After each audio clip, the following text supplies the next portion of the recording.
Merci, Monsieur le Président. Distingués assesseurs de votre aimable attention. Il me revient ce matin de prendre la parole à l'effet de présenter en dernier lieu les éléments de plaidoirie pour assurer la défense du colonel Ibrahima Kamara dit Kalonzo. Ce moment tant attendu, mais aussi redouté, est l'occasion pour les uns et pour les autres de mettre à l'évidence des éléments certainement qui étaient inconnus du grand public, qui peuvent être considérés comme des éléments de la procédure. Monsieur le Président, mon devoir et l'étendue de mes obligations à cette phase de la procédure est d'autant plus immense au point que je me pose un certain nombre d'interrogations quant à ma capacité à assurer avec efficacité les charges qui sont les miennes. Monsieur le Président, Messieurs les assesseurs, ce moment est le lieu et l'occasion de saluer particulièrement votre formation, la formation de ce tribunal, qui au départ avait suscité un certain nombre d'interrogations, tant chez les professionnels que chez le public. Monsieur le Président, pour ceux qui ont eu la chance de vous côtoyer dans l'exercice de vos missions respectives, tant à Conakry qu'à l'intérieur du pays, je veux parler de vous, président du tribunal, et tous les assesseurs. Personne parmi ces professionnels n'ont douté un seul instant de vos capacités respectives à gérer et à faire conduire les débats dans le sens de la responsabilité qui sont les vôtres. Ce dossier, il a été dit, soutenu, développé, qu'il est et demeure un dossier. Cependant, pour certaines raisons, ou dans certains contextes, Monsieur le Président, les audiences dans cette affaire ont été émaillées parfois par des incidents contentieux inhérents à tout procès pénal en général et particulièrement au procès criminel. Mais votre capacité à gérer ces incidents contentieux,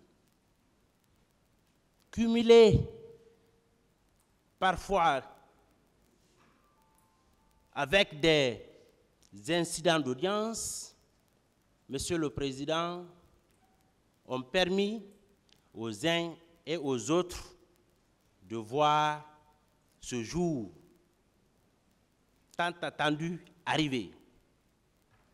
C'est celui de la présentation des éléments de défense du colonel Ibrahima Kamara dit Kalonzo. Monsieur le Président, ma tâche à cette étape de la procédure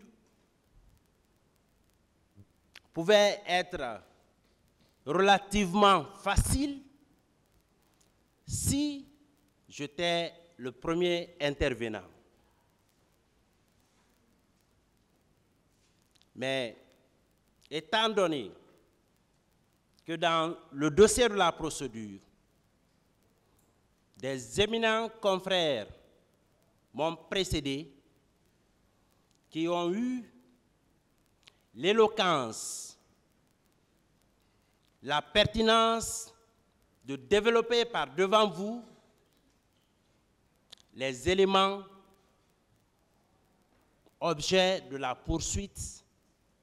Il me revient à cet instant de venir intervenir à la suite d'un doyen.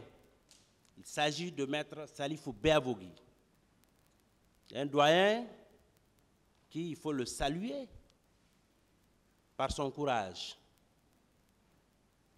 mais aussi par la pertinence de ces éléments développés dans cette procédure. Ceci étant dit, Monsieur le Président, je ne saurais entamer le vif de mon intervention sans remercier tous ceux qui, de près ou de loin, ont eu à poser des actes ou se sont abstenus de poser des actes dans le sens de la tenue de ce procès. Monsieur le Président, qu'ils reçoivent mes vifs remerciements. Ces remerciements vifs sont d'autant plus importants qu'aujourd'hui, je m'efforcerai à être bref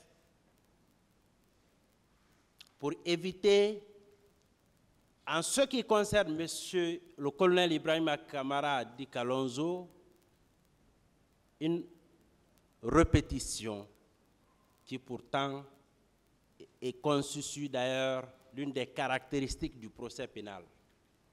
Mais Monsieur le Président, les éléments susceptibles d'être répétés dans mon intervention ne pourraient être que des éléments constants, établis et imparables.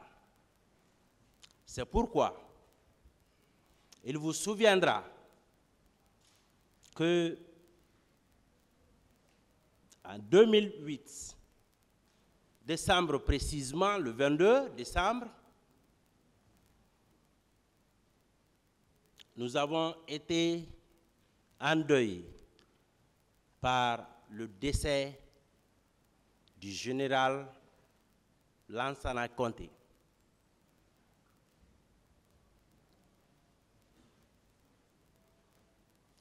Dès après cette triste nouvelle,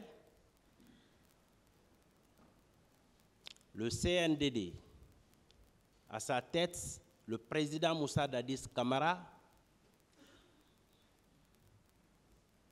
a eu à faire des interventions, des déclarations à la télévision nationale annonçant la dissolution du gouvernement.